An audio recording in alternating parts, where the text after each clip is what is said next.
नमस्कार, संसद टीवी में आपका स्वागत है। मैं हूं आपके साथ अमृता चौरसिया। पेश है दिन भर की तमाम बड़ी और अहम खबरें, लेकिन बुलेटिन की शुरुआत सुर्खियों के साथ। कोविड से निपटने के लिए भारत ने प्रधानमंत्री के नेतृत्व में चलाया व्यापक और प्रभावी अभियान। राज्यपालों और उपराज्यपालों के 51वें सम्मेलन में राष्ट्रपति रामनाथ कोविंद का संबोधन। कहा, राज्यपाल की भूमिका लोगों और सरकार के लिए मित्र, दार्शनिक और मार्गदर्शक की तरह है।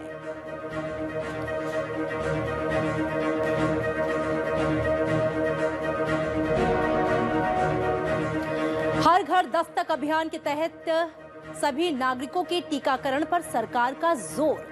केंद्रीय स्वास्थ्य मंत्री मनसुख मांडविया की राज्यों के स्वास्थ्य मंत्रियों के साथ समीक्षा बैठक। कहा, कोविड के खिलाफ अंतिम लड़ाई में टीकाकरण और कोविड अनुरूप व्यवहार मुख्य हथियार। सीमा के पास चीन का अवैध अतिक्रमण हरगिज नहीं होगा स्वीकार। बरसों पहले हथियाई जमीन पर चीन का कब्जा नहीं मानेगा भारत। विदेश मंत्रालय ने कहा, संप्रभुता और क्षेत्रीय अखंडता सुनिश्चित करने के लिए लेकर प्रतिबद्ध है भारत।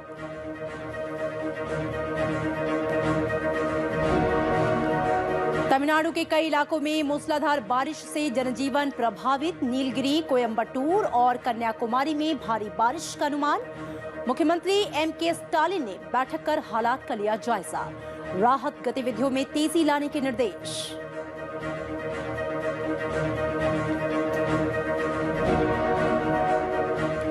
और 100 साल बाद कनाडा से लाई गई मां अन्नपूर्णा की प्रतिमा।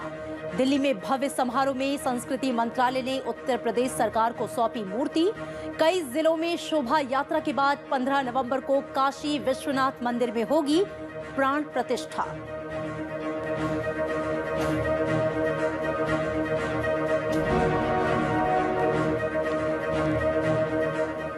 संविधान निर्माताओं ने राज्यपालों की भूमिका नागरिकों और सरकार के लिए मित्र, दार्शनिक और मार्गदर्शक के रूप में कल्पना की थी। राष्ट्रपति भवन में आयोजित राज्यपालों और उपराज्यपालों के 51वें सम्मेलन की अध्यक्षता करते हुए राष्ट्रपति रामनाथ कोविंद ने ये बातें कही। राष्ट्रपति ने राज्यपालों से अपने राज्यों में अधिक समय देने और जनता के साथ जीवंत संबंध बनाने के लिए भी कहा। राष्ट्रपति ने कहा कि देश में राष्ट्रीय शिक्षा नीति को कार्यान्वित करने में राज्यपालों और उपराज्यपालों की जो भूमिका है वो अहम है। उपराष्ट्रपति एम वेंकैया नायडू, प्रधानमंत्री नरेंद्र मोदी और गृह मंत्री अमित शाह इस मौके पर मौजूद रहे। राज्यपालों और उपराज्यपालों के 51वें सम्मेलन की अध्यक्षता करते हुए राष्ट्रपति ने केंद्र सरकार की ओर से चलाए गए कोविड-19 के खिलाफ व्यापक और प्रभावी अभियान की तारीफ की। कोरोना महामारी पर काबू पाने का श्रेय उन्होंने फ्रंटलाइन वर्कर्स को दिया। राष्ट्रपति ने भारत में जल्द से जल्द वैक्सीन उपलब्ध कराने के लिए वैज्ञानिकों और एंटरप्रेन्योर्स की भी सराहना की। सरकार की अभूतपूर्व पहल एवं हमारे वैज्ञानिकों और उद्यमियों के प्रयासों के बल पर देश में वैक्सीन का विकास और विशाल पैमाने पर उत्पादन संभव हो सका है। आज 108 करोड़ से भी अधिक वैक्सीनेशन करके देशवासियों को महामारी से बचाने के अभियान में हम तेजी से आगे बढ़ रहे हैं। इसके साथ ही हम विश्व समुदाय की सहायता भी कर रहे हैं। भारत की वैक्सीन मैत्री पहल की सराहना विश्व स्तर पर हो रही है। इस सम्मेलन के प्रतिभागियों के लिए यह संतोष का विषय है कि कोविड की आपदा का सामना करने में राज्यपालों ने भी अपना सक्रिय योगदान किया। राष्ट्रपति ने ग्लासगो में आयोजित COP26 समिट का भी जिक्र किया। उन्होंने कहा कि भारत को एक बड़ी आर्थिक शक्ति बनने के साथ पेरिस जलवायु समझौते के वादों पर भी मजबूती से दुनिया के सामने आना चाहिए। ग्लासगो में आयोजित COP26 शिखर सम्मेलन में विश्व समुदाय के सम्मुख ये स्पष्ट किया गया कि भारत एकमात्र ऐसी बड़ी अर्थव्यवस्था है जिसने पेरिस कमिटमेंट के तहत ठोस प्रगति की है और नियत समय पर लक्ष्यों को प्राप्त करने की स्थिति में है। साथ ही क्लाइमेट चेंज की वैश्विक समस्या से निपटने की दिशा में भारत ने विश्व समुदाय के हित में अपना योगदान देने के लिए 5 प्रमुख लक्ष्य तय किए हैं। राष्ट्रपति ने राज्यपालों और उपराज्यपालों से नई शिक्षा नीति को प्रभावी ढंग से लागू करने पर भी जोर दिया। मुझे विश्वास है कि शिक्षा के क्षेत्र में आपके योगदान के बल पर भारत को नॉलेज सुपर पावर बनाने का हमारा राष्ट्रीय लक्ष्य अवश्य सिद्ध होगा। आज के सम्मेलन में चर्चा का एक और भी महत्वपूर्ण विषय है बेस्ट प्रैक्टिसेस एट राजभवन। इस संदर्भ में यह उल्लेखनीय है कि टीबी के उन्मूलन, रेड क्रॉस संस्था से संबद्ध गतिविधियों तथा सैनिक वेलफेयर बोर्ड की जिम्मेदारियों से आप सभी सीधे तौर पर जुड़े हुए हैं। मैं आशा करता हूं कि अपनी रिपोर्ट तथा प्रस्तुतियों में आप सब इन विषयों पर भी विशेष प्रकाश डालेंगे तथा अपनी बेस्ट प्रैक्टिसेस साझा करेंगे। राज्यपालों और उपराज्यपालों का ये सम्मेलन एक परंपरा है जो 1949 से चली आ रही है। पहला सम्मेलन 1949 में राष्ट्रपति भवन में आयोजित किया गया था। इसकी अध्यक्षता भारत के अंतिम गवर्नर जनरल सी राजगोपालाचारी ने की थी। ब्यूरो रिपोर्ट, संसद टीवी। राष्ट्रपति भवन में आयोजित राज्यपालों और उपराज्यपालों के 51वें सम्मेलन में अपने स्वागत संबोधन में केंद्रीय गृह मंत्री अमित शाह ने कहा कि प्रधानमंत्री नरेंद्र मोदी के नेतृत्व में देश और सभी राज्यों ने महामारी का सफलतापूर्वक सामना किया। अमित शाह ने कहा कि 100 करोड़ टीकाकरण के बाद भारत महामारी से उबर रहा है। उन्होंने कहा कि समूचा विश्व कोविड के खिलाफ संघर्ष में सफलता के लिए भारत की सराहना कर रहा है। गृह मंत्री ने कहा कि प्रधानमंत्री ने महामारी के दौरान कई बार मुख्यमंत्रियों और राज्यपालों से विचार विमर्श किया और उन्हें सलाह भी दी। उन्होंने कहा कि राज्यपालों ने महामारी के दौरान सक्रियता से काम किया।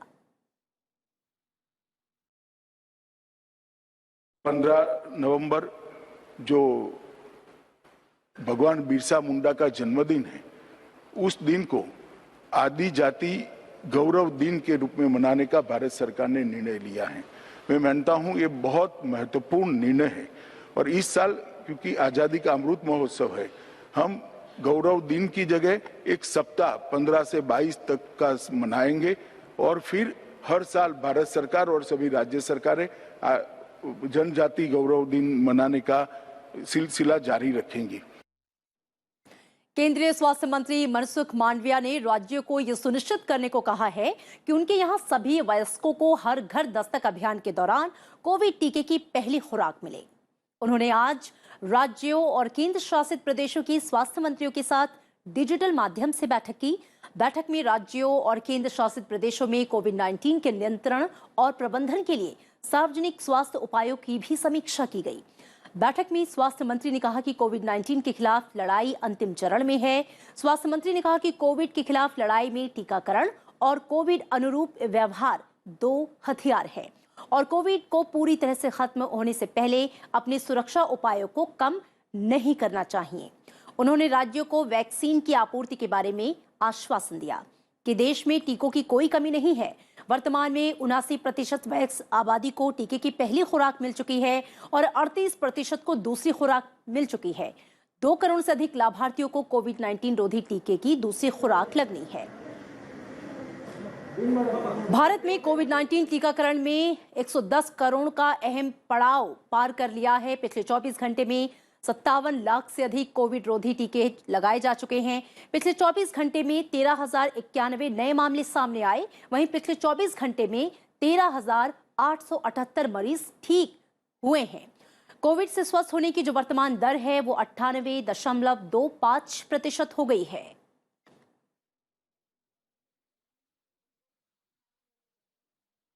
विदेश मंत्रालय ने 2 टूक शब्दों में कहा है कि सीमा के इर्द गिर्द चीन का किसी भी तरह का अवैध कब्जा स्वीकार नहीं किया जाएगा। विदेश मंत्रालय प्रवक्ता अरिंदम बागची से पूछे गए एक सवाल के जवाब में उन्होंने कहा कि राजनीतिक माध्यमों से चीन को इस बारे में पहले ही अपना विरोध दर्ज करा दिया गया है और आगे भी इस बारे में चीन से विरोध जारी रहेगा।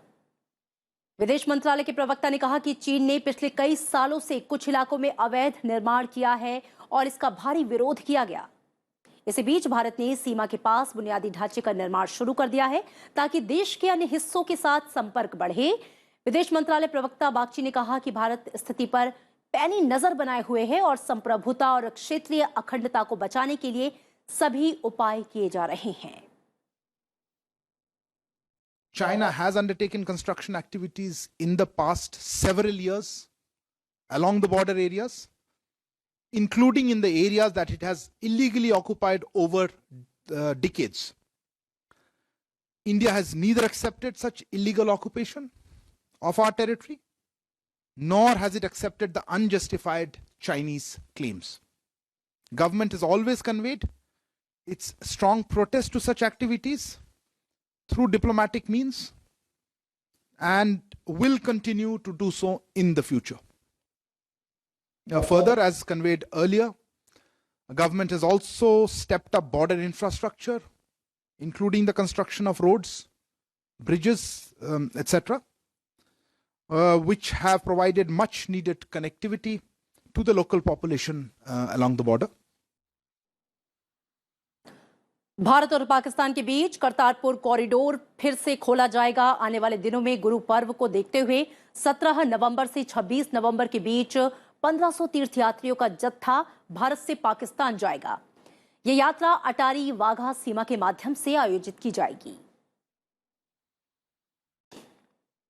करतारपुर कॉरिडोर के रास्ते मार्च 2020 में के कोविड-19 महामारी के कारण बंद हो गया, उसके यूज बंद हो गया, कर दिया गया था। और ये गुरु पर्व के महत्व और उससे जुड़ी भावनाओं को देखते हुए ये निर्णय लिया गया है कि लगभग 1500 तीर्थ यात्रियों का एक जत्था उत्तर वाघा आईसीपी के रास्ते 17 से 26 नवंबर की आपने जिक्र की थी, मेरे पास वही डेट्स हैं, तक पाकिस्तान की यात्रा करेगा। देवी अन्नपूर्णा की कनाडा से वापस लाई गई मूर्ति वाराणसी के काशी विश्वनाथ मंदिर में स्थापित करने के लिए आज उत्तर प्रदेश सरकार को सौंप दी गई। इससे पहले केंद्रीय संस्कृति मंत्री जी किशन रेड्डी समेत केंद्रीय मंत्रियों ने दिल्ली की राष्ट्रीय आधुनिक कला दीर्घा में अन्नपूर्णा देवी की मूर्ति की पूजा की। मां अन्नपूर्णा देवी की मूर्ति को सड़क मार्ग से दिल्ली से वाराणसी ले जाया जा रहा है। 15 नवंबर को मुख्यमंत्री योगी आदित्यनाथ काशी विश्वनाथ मंदिर में मूर्ति स्थापित करेंगे। आपको बता दें कि 100 साल पहले मां अन्नपूर्णा देवी की मूर्ति वाराणसी से चोरी होकर कनाडा चली गई थी।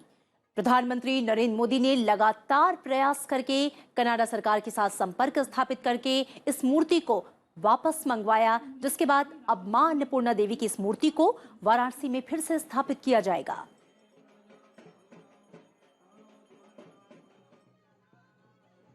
ये अन्नपूर्णा मातेश्वरी जी का जो मूर्ति है, वो मूर्ति का जो उत्तर प्रदेश सरकार को सौंपने का कार्यक्रम भी आज संपन्न हो रहा है। ये इतना बड़ा काम हुआ कि जिसमें भारत की धरोहर को लाकर भारत के लोगों को वापस किया गया और समय का जो बदलाव है वो यहीं से स्थापित होता है। स्कॉटलैंड के ग्लासगो में COP26 में बेसिक ग्रुप का प्रतिनिधित्व करने वाले ब्राजील, दक्षिण अफ्रीका, चीन और भारत के मंत्रियों ने मुलाकात की और धरती का तापमान घटाने पर जोर देते हुए ग्लोबल वार्मिंग को लेकर चेतावनी दी। ग्लासगो में 26वें जलवायु शिखर सम्मेलन की अध्यक्षता भारत के पर्यावरण, वन और जलवायु परिवर्तन मंत्री भूपेंद्र यादव ने की। एक संयुक्त बयान में बेसिक समूह का प्रतिनिधित्व करने वाले देशों ने कहा कि उन्होंने और अन्य विकासशील देशों ने जलवायु परिवर्तन पर पहला कदम उठाया है और विकसित देशों से ये अपेक्षा है कि वो नेतृत्व दिखाएं और प्रयास की समान प्रगति के साथ प्रतिक्रिया दें। संयुक्त राष्ट्र के जारी पहले मसौदे के मुताबिक 2030 के अंत तक पेरिस समझौते के अनुरूप ग्लोबल वार्मिंग लक्ष्यों को मजबूत करने की प्रतिबद्धता का आह्वान किया गया। मसौदे में यह कहा गया कि हमें 2010 की तुलना में 2030 तक उत्सर्जन में 45% की कमी करनी होगी। केंद्रीय पर्यावरण मंत्री भूपेंद्र यादव ने ग्लासगो में कहा कि भारत और संयुक्त राष्ट्र पर्यावरण कार्यक्रम देश में संगठन का एक राष्ट्रीय कार्यालय स्थापित करने के लिए एक समझौते पर पहुंचे हैं। भूपेंद्र यादव ने समझौते के लिए भारत में UNEP के कार्यकारी निदेशक एंडरसन को बधाई दी।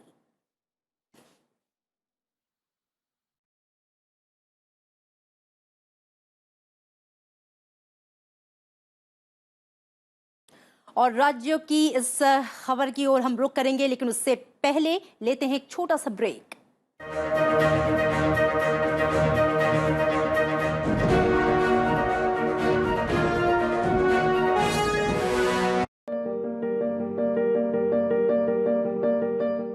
इस बार चेंज मेकर्स में मिलिए अंग्रेज दीदी से मेरा नाम है सुदेवी दासी। मैं 40 साल पहले राधाकुंड में आई और करीब 25 साल से गैंग का सेवा करता हूँ। I started this home for HIV positive children in the year 2005. Chennai के रहने वाले सोलोमन राज ने 45 HIV पॉजिटिव बच्चों को लिया है गोद। ब्रह्मैवमृतं पुरस्तात् ब्रह्म पश्चात ब्रह्म दक्षिणश्चोत्तरेण अधश्चोर्ध्वं च प्रस्थितं ब्रह्मैवं विश्वमिदं वरिष्ठम्। यानी आज जो कुछ भी करोड़ों की गैलेक्सीज हैं, करोड़ों ब्रह्मांड है, आज जो कुछ है, अतीत में जो कुछ रहा है, भविष्य में जो कुछ होगा, सब में दैविक शक्ति भगवान की है। ईशावास्यमिदं सर्वं किं जगत्यान्ते, केवल जगत की बात नहीं कर रहे, वो सारे ब्रह्मांड।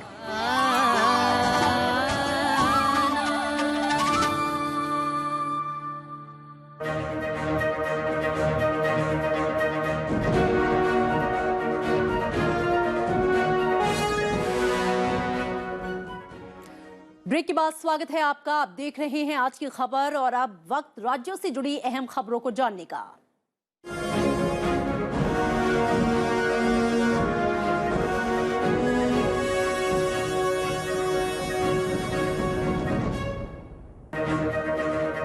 जम्मू कश्मीर के अनंतनाग में हॉर्टिकल्चर विभाग की ओर से स्थानीय लोगों को फलों और सब्जियों से बनने वाले उत्पादों की ट्रेनिंग दी गई। इससे युवाओं, खासकर महिलाओं को अपना स्वरोजगार शुरू करने में मदद मिलेगी। हॉर्टिकल्चर विभाग इस तरह के कोर्स का लगातार आयोजन करता है।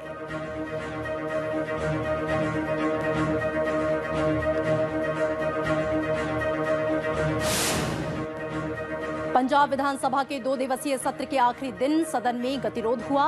विपक्ष ने किसानों की समस्याओं पर चर्चा की मांग की। इसके अलावा राज्य सरकार की ओर से बीएसएफ के अधिकार क्षेत्र की सीमा बढ़ाने के लिए केंद्र की अधिसूचना को वापस लेने की मांग से जुड़ा प्रस्ताव पारित किया गया।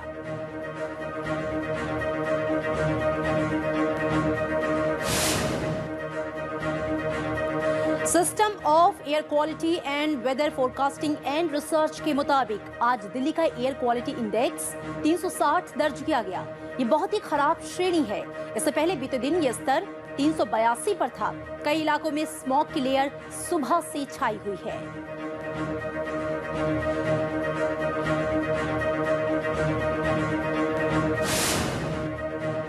उत्तर प्रदेश के मुख्यमंत्री योगी आदित्यनाथ ने टोक्यो पैरालंपिक में देश प्रदेश का नाम रोशन करने वाले खिलाड़ियों को मेरठ में आयोजित भव्य कार्यक्रम में सम्मानित किया।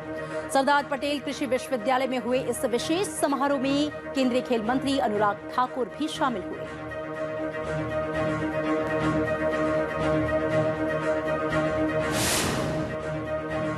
उत्तर प्रदेश के विधानसभा चुनाव 2022 को लेकर समाजवादी पार्टी के अध्यक्ष अखिलेश यादव पार्टी की जड़ें मजबूत करने में जुटे हैं। उन्होंने आज मुजफ्फरनगर में कश्यप समाज के सम्मेलन को संबोधित किया। उन्होंने ये दावा किया कि 2022 में सत्ता का बदलाव होगा।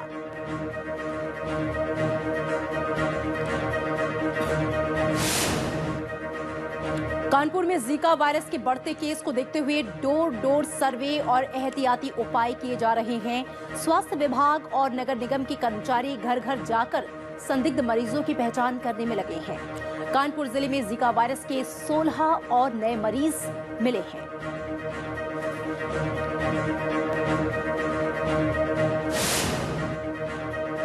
असम में हाल में हुए उपचुनाव में चुने गए 5 नए विधायकों ने राज्य विधानसभा के सदस्यों के रूप में शपथ ली।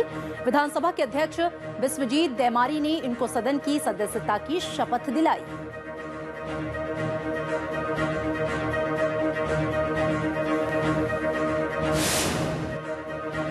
केरल में विपक्षी गठबंधन यूडीएफ के विधायक पेट्रोलियम उत्पादों पर कर कम नहीं करने पर पिनराई विजयन सरकार के खिलाफ प्रदर्शन कर रहे हैं।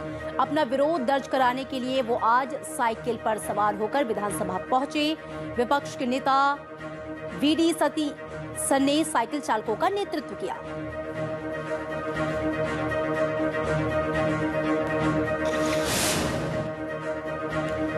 चेन्नई की महिला इंस्पेक्टर राजेश्वरी की बहादुरी की खासी चर्चा हो रही है। दरअसल भारी बारिश से चेन्नई और तमिलनाडु के कई जिले बेहाल हैं। सड़कों पर पानी जम गया है। पेड़ टूटकर गिर पड़े हैं। राहत और बचाव का काम जारी है। ऐसे में एक बेहोश व्यक्ति को अपने कंधों पर उठाकर महिला इंस्पेक्टर राजेश्वरी ऑटो तक ले गई और उसे पास के अस्पताल में एडमिट कराया।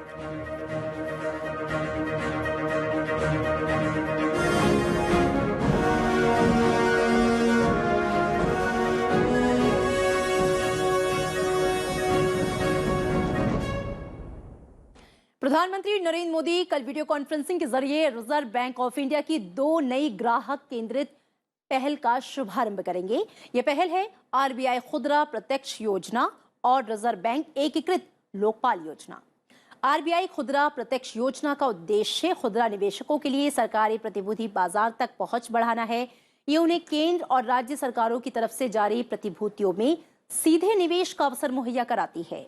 निवेशक आसानी से आरबीआई के साथ अपना सरकारी प्रतिभूति खाता मुफ्त में ऑनलाइन खोल सकेंगे। रिजर्व बैंक एकीकृत लोकपाल योजना का उद्देश्य रिजर्व बैंक की तरफ से विनियमित संस्थाओं के बारे में ग्राहकों की शिकायतों के समाधान के लिए शिकायत निवारण तंत्र में और सुधार करना है।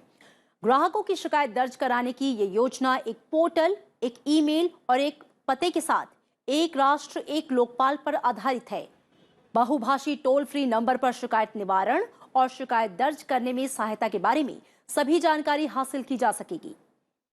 कार्यक्रम में वित्त मंत्री निर्मला सीतारमण और रिजर्व बैंक के गवर्नर शक्तिकांत दास भी शामिल होंगे।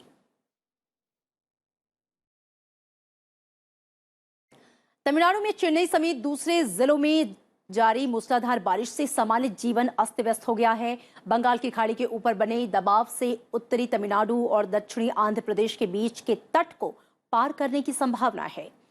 राज्य के अलग अलग शहरों और इसके उपनगरों के विभिन्न हिस्सों में बारिश जारी है, जिससे कई इलाकों में पानी भर गया है, जबकि मेट्रो के कई हिस्सों में कई सबवे और सड़कें आवागमन के लिए बंद कर दी गई हैं। ग्रेटर चेन्नई कॉर्पोरेशन, पुलिस, अग्निशमन और बचाव सेवाओं के कर्मी राहत और बचाव के काम में जुटे हैं।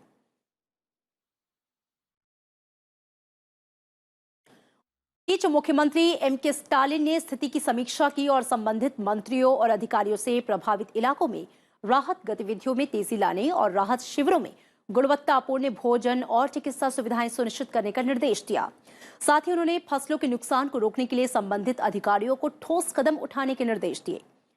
मुख्यमंत्री ने विशेष रूप से कावेरी डेल्टा क्षेत्र में फसल के नुकसान का आकलन करने के लिए सहकारिता मंत्री आई पेरियासामी की अध्यक्षता में 6 सदस्यीय मंत्री स्तरीय पैनल का गठन करने और राहत कार्यों में तेजी लाने के लिए सरकार को एक रिपोर्ट सौंपने का भी आदेश दिया है।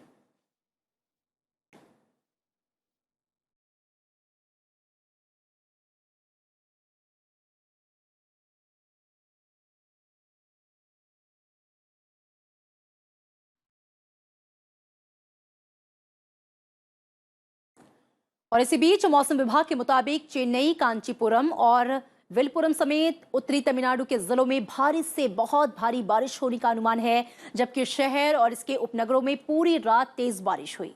कई इलाकों में पानी भर गया है। मौसम विभाग ने कहा है कि तमिलनाडु में चेन्नई और 14 जिलों सहित केंद्र शासित प्रदेश पुदुचेरी में तेज से अत्यधिक तेज वर्षा होने की संभावना है।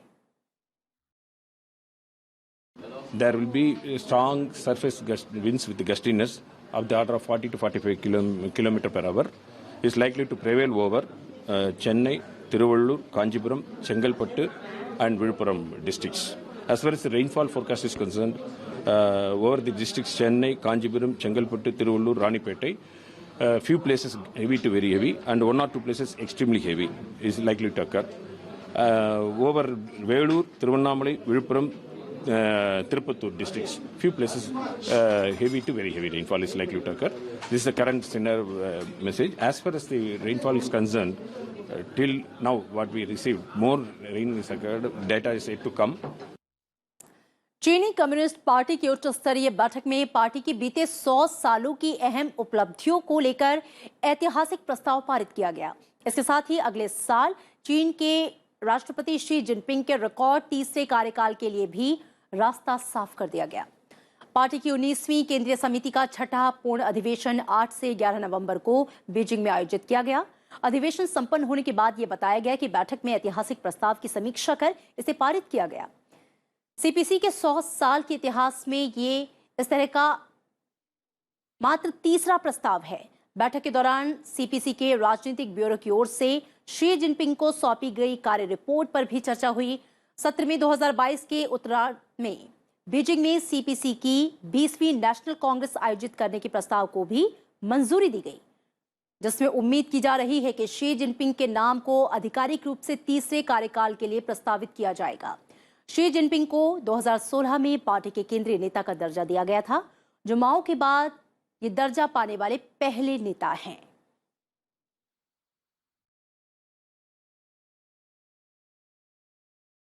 देश के पहले शिक्षा मंत्री मौलाना अबुल कलाम आजाद की जयंती पर देश ने उन्हें याद किया। उनकी जयंती को राष्ट्रीय शिक्षा दिवस के रूप में मनाया जाता है। मौलाना आजाद ने 15 अगस्त 1947 से 2 फरवरी 1958 तक देश की सेवा की। वे समाज सुधारक और स्वतंत्रता सेनानी भी थे। मौलाना आजाद विद्वान ही नहीं थे, बल्कि शिक्षा के माध्यम से राष्ट्र निर्माण के लिए प्रतिबद्ध थे। इस मौके पर संसद के केंद्रीय कक्ष में आयोजित कार्यक्रम में मौलाना आजाद के चित्र पर लोकसभा अध्यक्ष समेत कई हस्तियों ने पुष्प अर्पित किए। उपराष्ट्रपति एम वेंकैया नायडू ने महान स्वतंत्रता सेनानी, राष्ट्रवादी और शिक्षाविद मौलाना आजाद की जयंती पर उन्हें श्रद्धांजलि दी।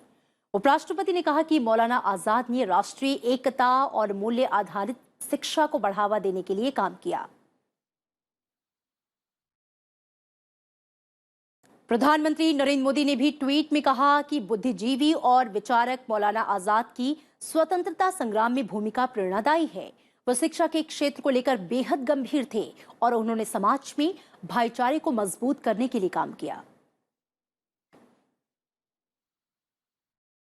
प्रधानमंत्री नरेंद्र मोदी ने स्वतंत्रता सेनानी आचार्य कृपलानी की जयंती पर उन्हें श्रद्धांजलि अर्पित की। आचार्य कृपलानी को श्रद्धांजलि देते हुए प्रधानमंत्री ने कहा कि महात्मा गांधी के नेतृत्व में देश की आजादी के आंदोलन की अगुवाई करने वालों में आचार्य कृपलानी शुमार थे। देश को लेकर उनकी एक दूरदृष्टि थी और एक सांसद होने के नाते उन्होंने इसे पूरा करने की कोशिश की। पर्यावरण संरक्षण और सामाजिक सशक्तिकरण की दिशा में उन्होंने बड़ा योगदान दिया।